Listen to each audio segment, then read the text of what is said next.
Chris Cole's 2012 piece for anyone that ends up on his website in his research section. He talks about deflation and inflation and how basically central banks or nation state economies are journeying on a voyage, and there's lots of pictures of ships on oceans and stuff throughout about like there's basically two edges of the world. You don't want to drop over either of them, and hyperinflation is the one side and deflation is the other side. And it struck me as what's so fascinating. He was talking about the VIX, which is essentially a derivative market for trading vol.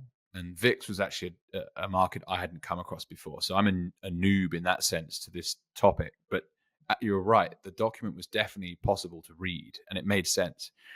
But coming at it from a Bitcoin lens, it's like, okay, so he's recognizing that they're scared of deflation. When I say they, I mean the central banks. But actually, when I look at technology and how things are getting faster, stronger, cheaper, I'm not scared of deflation because I now hold a deflationary currency, i.e. Bitcoin or deflationary money. So, okay. And then equally, he talks about the returns with the models that he creates of like 700% and things like this.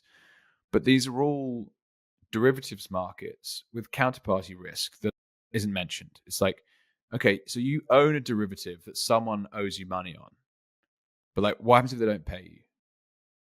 Whereas you could sit in Bitcoin self-custody, and you're like, okay, I've gone off the deflation, like the precipice, essentially, and you're playing, that phrase, the map is not the territory. That document was written at a time where it's like this all makes a lot of sense, but like he didn't realize Bitcoin was even an option. And so if you're able to put your capital in Bitcoin, none of this fucking matters. Even if it's directionally correct. It's like he wrote the Bible and he's never heard of Christianity. Because to have not understood, he's like, what do you do, mate? And it's like, I'm a trader. You go, I'm a trader. Tell me what you do in trade. He goes, well, what I do is I'm passively long beta, and then that interest on that core pays for out of the money options that are mispriced in the market. And I'd go, you're long vol. And then the next question, if I had him with a drink, is why don't you own Bitcoin? Because the man that put the brick in the wall on vol for the Bitcoin community, which I hate that word, but let's just call it a group of Bitcoiners, is Greg Foss, who used to trade CDS out of Canada. And he nailed it straight away. That's vol. It's vol without counterparty risk, and it's vol without expiry date. Yeah, and shout out to Greg. He came on Bitcoin with Jake and a couple other podcasts I've done. Amazing story. Yeah, he is. That is my typical customer in my old job. Really interesting. Yeah. And someone like Greg as well, for those that haven't heard of him before, like go and check him out. What I really enjoyed when I spoke with him was the age difference. That similar age to what my father would have been, circa 60, and done 35 years trading bonds. And you're into Bitcoin. Well, yeah, I haven't got those 30 years of experience, and I'm interested in why and all those things, but I'll tell you why. Because the people who know the most about bond trading don't care how fucked it is if the bond trading knowledge pays you. Yes, true.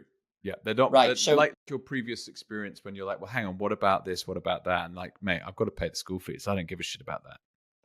Right? Yeah. What's wrong with bonds? Yeah, I know about vol. I did it at year 2 at wherever. And that's what I do. That's how I price my options, and that's how we do it. But what you're on about Bitcoin vol, it's got nothing to do with vol. And you go, no, it has. It's actually the perfect embodiment of volatility in an asset class.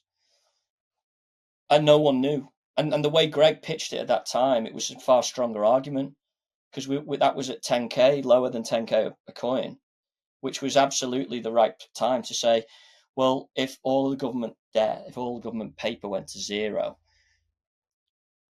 what the fuck is the point of a credit default swap? Because who are you going to claim the loss of your government bonds to if it's the government that's gone tits? And they would trade those instruments with all that counterparty risk, and they had expiry, and they were specific to country, and they were specific to maturity. If you wanted to expose yourself to governments not doing well and not managing their debt properly without Bitcoin, you have to pay a carry, You have to pay a premium like your car insurance. It ends like your car insurance, and it's specific to your car like your car insurance and you. But Bitcoin is like any car anywhere in the world crashing is, because that's what's happening with capital death. They're going, we're being diluted in everything else we can make, so we're going to jump into this. That would have otherwise gone into treasuries, you see. So he nailed it. And the other guy that you might guys want to check out, friend of the friend, I think, is Jeff Booth on the inflation and the deflation, because that is also true. Everything on the inflation deflation bit you said is not wrong, and Chris Cole's right. Jeff's I've had Jeff a lovely on a few man. podcasts too. Yeah, and his book, The Price of Tomorrow, is 110% worth a read as you head down the Bitcoin rabbit hole.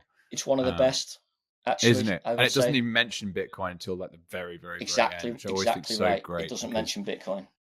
In my opinion, it's all about the problem, right? And defining the problem and talking about the problem. And the more that you talk about the problem, the more the solution becomes obvious when it appears. That makes sense. This is a stoic idea. Amor fati, love your fate. And it's this thing that the problem that's getting on your tits, that's getting in the way of what you think you want, is actually, that problem is actually what you need to look at first. And you've got to keep looking at it until it's not a problem anymore. Because I've never come across one in my life so far that without enough time and thought and framing is actually a call into something to do and to respond to. And this is what's so weird, is that you read classic philosophy, military philosophy and doctrine, financial law, and it looks the same to me in principle. It all looks pretty much the same, and they connect and support each other as well. And long vol, I think, stoic in terms of their mental attitude is long vol, in the sense that they're better exposed to the future and they're limited to their loss, because nothing can get them over their skis if they're applying that frame. So there's loads of little easy beginner versions of long vol. Brush your teeth. It doesn't. You think, what you're on about? What, that sounds ridiculous. No, it isn't. You pay in a long option strategy. You put a little bit aside today to prevent or enjoy something that's going to change unexpectedly in the future. So if you don't brush your teeth, you don't have to pay anything in terms of time and effort and toothpaste and discipline to do it when you want to just go to bed or just get going. But you get that tail risk at the end when you've got a filling. And if you ignore that, you get an abscess. And if you ignore that, you get sepsis and you're dead. So that's short vol. Now, long vol is, no, I'm going to put 10 minutes aside twice a day and brush my teeth. And I'm doing it not because I think I'm going to have a filling. I'm doing it because it broadly keeps my mouth clean, and it's a good thing. It's loads of secondary benefits. It costs a little bit, but it'll benefit me in the long run when I'm on holiday in a distant place and my teeth are sound. So I'm not having a drama somewhere I can't get help. And so you're generally better exposed to the future, even when you're not opinionated about what the future contains.